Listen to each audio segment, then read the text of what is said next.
John of Gaunt was a son of a king, later uncle to a king during Wycliffe's life, a big character. John of Gaunt was one of the most political figures in the 14th century, and he had a gift for making enemies. He was a constant enemy of the Bishop of London and the Archbishop of Canterbury. He was very active in trying to gain control and power and wrest that power away from the church. He was an opportunist who found a leading Oxford scholar teaching something that was very useful philosophically for underlying his own ends. And Wycliffe came into his service and began to present arguments along the lines that a secular lord has responsibility to gain control, to police the morality of the clergy, if the clergy weren't capable of doing that themselves.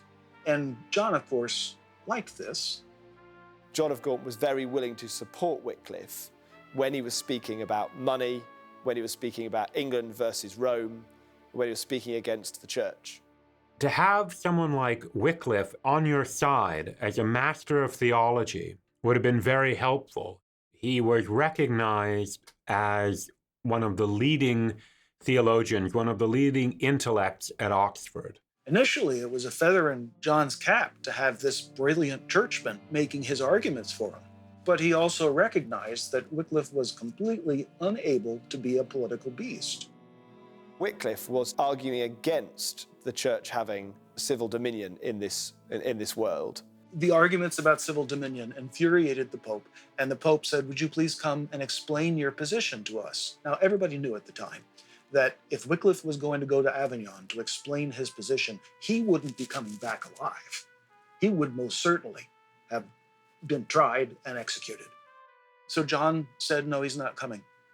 He's under my protection. Forget it." Well, this made the church even angrier. John of Gaunt was not always very popular. He really seemed to provoke situations. But nevertheless, John of Gaunt was, it seems, Wycliffe's protector.